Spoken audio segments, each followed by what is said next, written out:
E aí, beleza? Eu sou o Júlio Augusto, mas também sou Ifáfumilulu Orsadi Oyakale.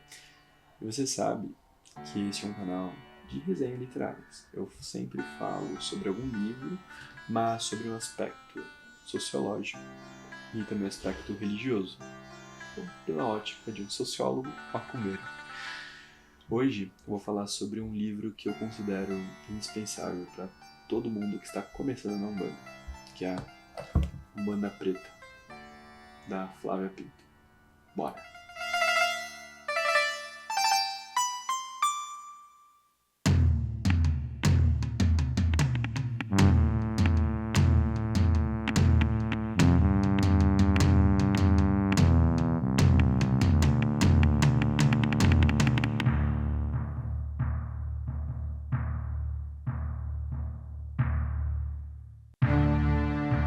Umbanda Preta, Raízes Africanas e Indígenas, da mãe Flávia Pinto, é uma publicação de 2022 da editora Fundamentos de Axé. Eu acho o livro necessário, não só pelo conteúdo, mas também pela editora que faz um trabalho estupendo.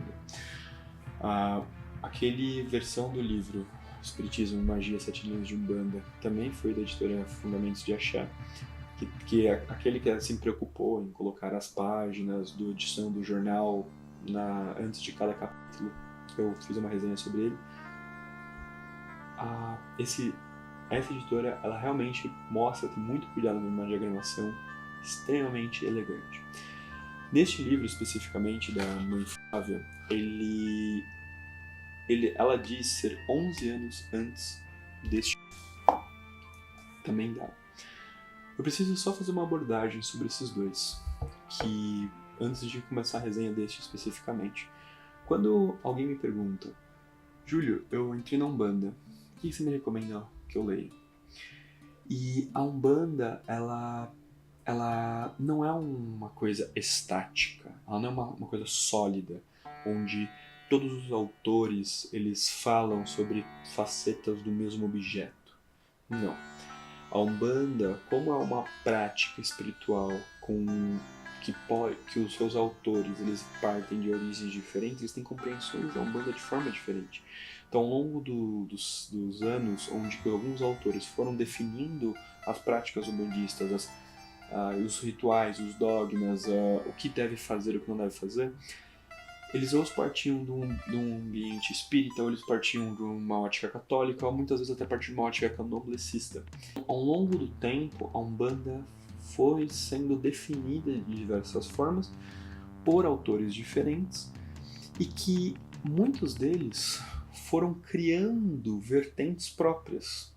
Então, quando uma pessoa me pergunta que livro ler, eu sempre fico num pensamento de tá, o que você já leu? Da onde você está vindo? Você está vindo da Igreja Católica? Você é uma pessoa que ou passou pelo Espiritismo? Ou está vindo da onde está partindo o seu interesse para você ir estar na Umbanda e o que você já vivenciou de conteúdo? Para daí eu poder indicar alguma coisa.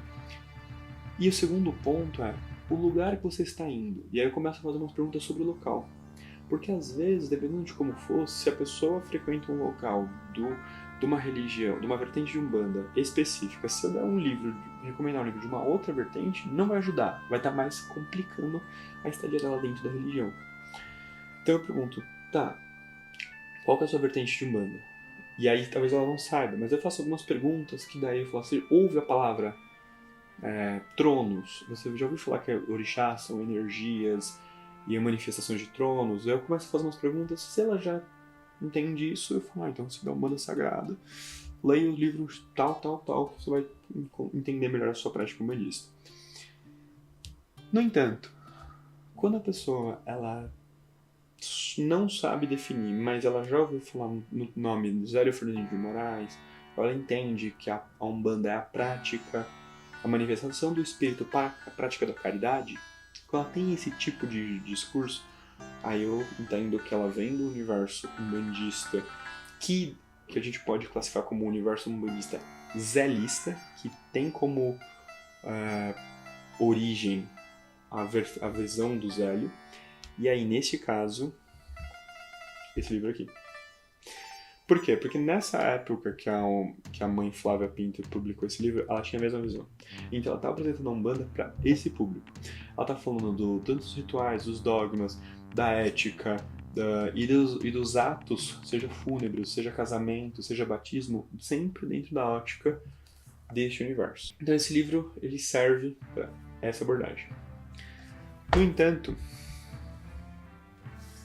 quando a mãe Flávia escreve este livro, Umbanda Preta, raízes indígenas, a raízes africanas indígenas, aí ela diz logo na apresentação que existe uma diferença entre essas duas publicações.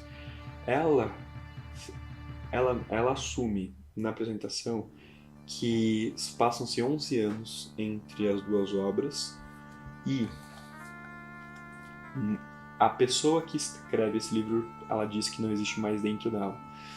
Então que ela revisa vários conceitos e ela abandona muitas das ideias que ela apresenta nesse livro. Então quando ela escreve esse livro ele pode ser visto tanto como um material complementar, mas também como algo independente e introdutório também para este. Hoje, a minha posição relacionada à Umbanda, a minha ótica relacionada à Umbanda, eu acho que esse livro ele deveria ser de fato a porta de entrada para todo mundo. Então esse deveria ser o primeiro livro lido. No entanto, sabemos que a gente não pode ser aquele exclusivista ou aquele clubista, né? Tipo, não, só a minha verdade existe e vamos fechar a porta para todos os outros. Não, por isso eu estou apresentando no começo dessa resenha, apresentando 2 livros da mesma autora e dizendo em que contextos cada um deles cabem, tá? Então eu estou tentando ser o mais responsável e ético nessa apresentação para que nunca gere uma confusão em quem irá ler, ok? Alguns assuntos, eles existem dentro do cenário religioso e outros assuntos, eles fazem parte apenas do cenário religioso. Então, por exemplo, quando a gente está falando sobre situações políticas, situações litúrgicas que envolvem uma questão comunitária, qual que é a posição que o terreiro deve ter relacionado a seus frequentadores que são vítimas de violência doméstica? Ou qual que é a posição, qual que é o recurso que o terreiro pode fazer, ou que situação que o terreiro pode envolver com pessoas que são presidiárias? Então, e outras tantas coisas que são assuntos que elas são situações sociais, elas são situações de ordem pública, que inclusive o terreiro, como uma instituição religiosa, passa também por ele. Então outras religiões possuem essas abordagens e o terreiro ele também é esse lugar que esse assunto tem que ser discutido e deve ter esses planejamentos. Esse livro ele vai ter essa posição, então ele vai abordar alguns caminhos, algumas atitudes, alguns recursos que você precisa enquanto sacerdote ou enquanto dirigente, ou ter algumas consciências quando você está falando de um terreiro, porque estar dentro de uma comunidade religiosa envolve muitos aspectos políticos. Em contraponto, existem alguns outros assuntos que eles são exclusivamente religiosos. Por exemplo, quando alguém morre, como é que é o ato fúnebre? Porque enquanto a pessoa está viva, é uma coisa.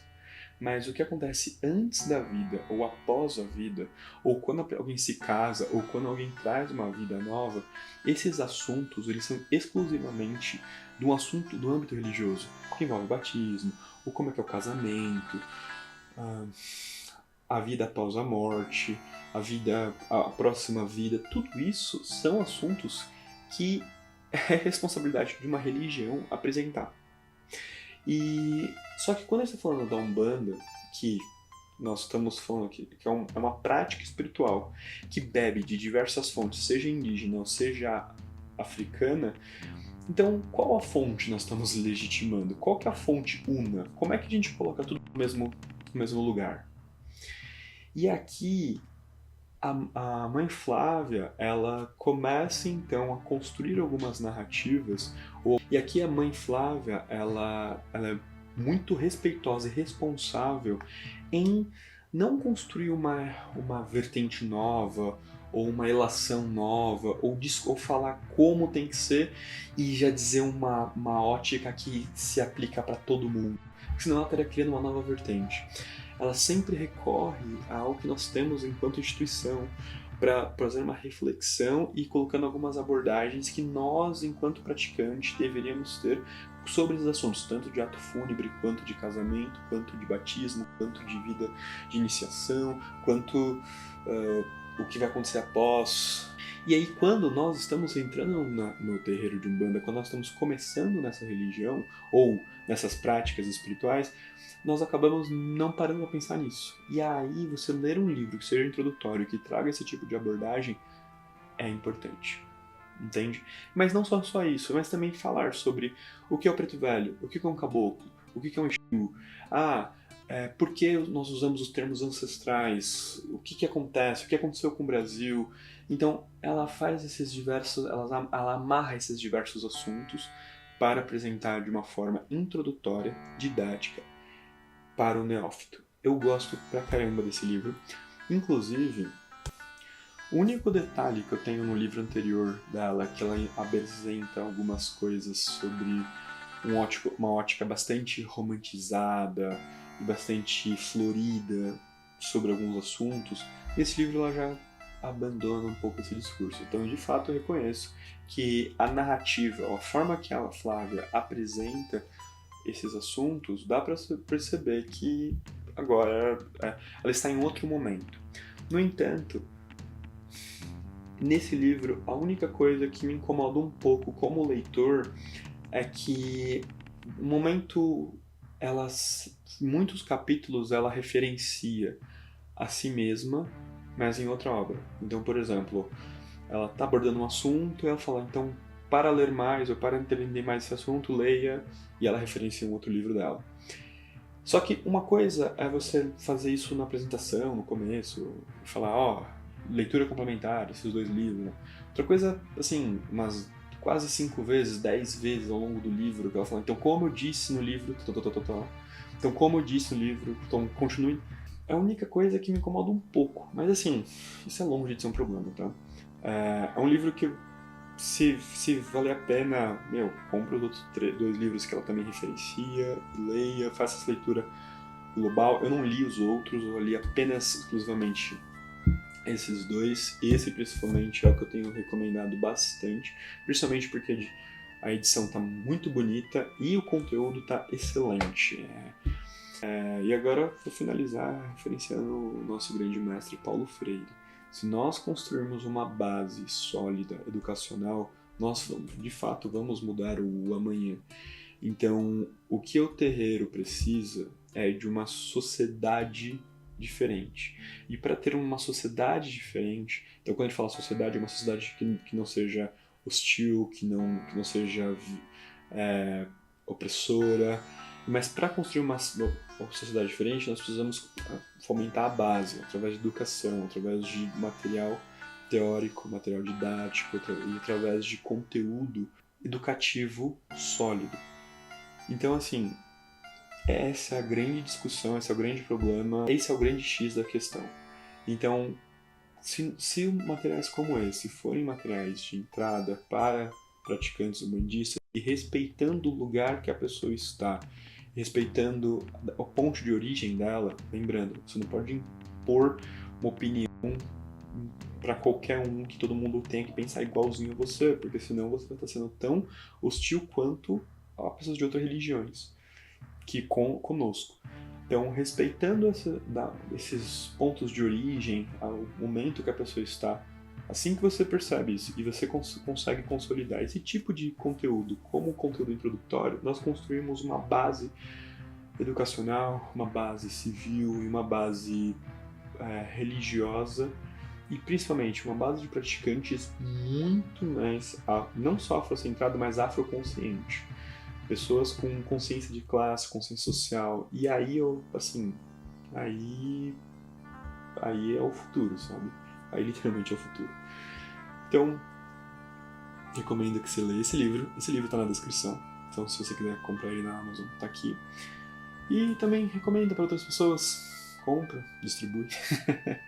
Mas, piadas à parte, Espero que você tenha gostado dessa resenha e eu vou trazer mais outros livros que sejam importantes, porque lecionar é um ato político. Abraço.